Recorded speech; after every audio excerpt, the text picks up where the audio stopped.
Hey, I hope you had a good weekend. I hope you had a good time. I'll start reading chapter 14.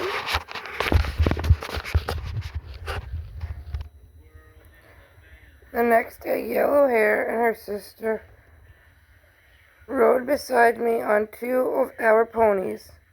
It's chapter 14.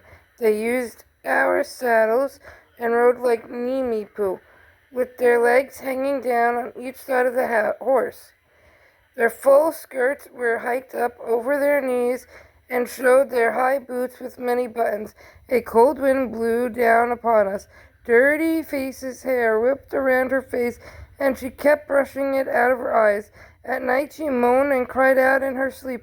By day she shrank back in fear each time a warrior passed near her. There was nothing for her to fear. We did not harm women. I wanted to tell her so, but I had no words to say to Dirty Face, and she had no words to say to me. She did not understand my hand signs. A thought came into my head. I pulled a hat out of my pony's pack. It was a basket hat. Many of our women wore them. I put the hat on, then I took it off and handed it to her, making signs. Dirty Face pulled the hat over her flying hair. She smiled a shy smile. She said no words, but for the rest of that day she looked less like a trapped deer. I felt good inside. When the shadows grew long, we stopped for the night. Before the ponies were tethered, my father chose two that had carried heavy loads that day. He called to the settlers. "You go now," he said. "Travel down the river. Go back to your homes." I gave them bundles of camas root cakes and dried fish to eat on the way. Yellow Hair and Dirty Face climbed on the horses. Warrior swam the animals across the river. The white man crossed, riding between two moons. The settlers started off along the riverbank, the man walking beside the horses. With tired ponies and a walking man, they would move slowly. That gave us more time. For many suns, we traveled toward the rising sun. Our path led us past fountains of bubbling mud and beside small lakes. Whenever we could, we followed a stream. Scouts brought word that soldiers waited for us on all the trails. No matter which one we took, the bluecoats waited for us. Peaks of the snowy Absaroka Mountains rose up through the falling snow. There are many tall peaks.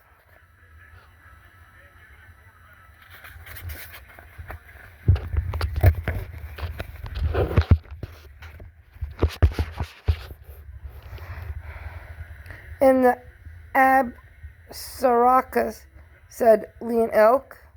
"More than the fingers you have on both hands. They all have passages between them, even those that look close." He took us through a strange canyon. The towering rocks nearly met over our heads. They shut out the sun and made the world full of dark shadows. No birds sang here, and the only sounds came from our ponies' hoofs as they struck the earth and from the roar of the rushing stream below. The path threaded through mountains and between rocks. It twisted and turned. It was so narrow that there was scarcely room for a single horse. In places we could not pass until our scouts had chopped off pine boughs that hung across the path. Once more we slipped through the general's fingers. We crossed the river on the other side of the Absarokas and entered the land of the crows. Looking Glass rode ahead to let the crows know that our people were on their way. The crows had always been peaceful with us against the Sioux, the Bannocks, and the cunning Assiniboines. At last we arrived at a crow camp. The braves ate with us. They smoked long-stemmed ironwood pipes with the face of their chieftain carved on the bowls, and treated us as friends. They gave us bullets, but in the end, fearing the revenge that the white soldiers might put on them, they refused to help us. My father called the council, all the chieftains who could give him advice: Lean Elk with the burning gaze, Olacott, Looking Glass, Whitebird, Tuhuhusut, Longbird, Yellow Bull, Antelope, Redstone, and Ferocious Bear gathered to talk. Chief Joseph looked at each man as never before. Now all the tribes are enemies. Every white man in these mountains is already our enemy, he said. We were warned on that night, 13 snows ago, when Preacher Chivington raided Black Kettle's village, far south at Sand Creek. With white soldiers, he came down on the camp before the sky turned light. He smashed heads, cut throats, slashed off ears. Blood ran across the earth and into the stream. That night, the tribes learned to hate the settlers. And now, we hate ourselves, said Lean Elk through his teeth. Ourselves, shouted Young Gray Panther. Yellow Bull, the father of Red Moccasin Tops, drew a finger across his throat. Olacott said nothing. My father went on. The one-armed general is far behind us, but the click-clack has told soldiers at every fort to look for us. They come from all sides. We are in danger.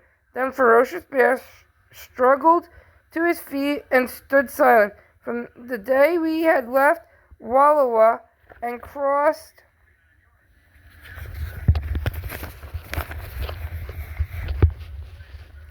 the flooding Snake, from the Battle of Whitebird Canyon, from those days to this moment, no one knew what he thought. But my father said to the old man in a gentle voice, Speak. Looking Glass has cost us much, said Ferocious Bear. Whitebird said, Go north to the old lady's country. Join Sitting Bull. But we heeded Looking Glass and came south. We have lost many warriors. We have lost many women, many children. Tuhuhusut nodded his great head. Ferocious Bear's words are strong, he said. Looking Glass said, The crows would fight beside us, but the crows will not help us. They are no longer our brothers. We must travel north to join Sitting Bull. Looking Glass was angry. His black eyes flashed like his glass when struck by the sun's rays. So be it, he said. So be it, said my father.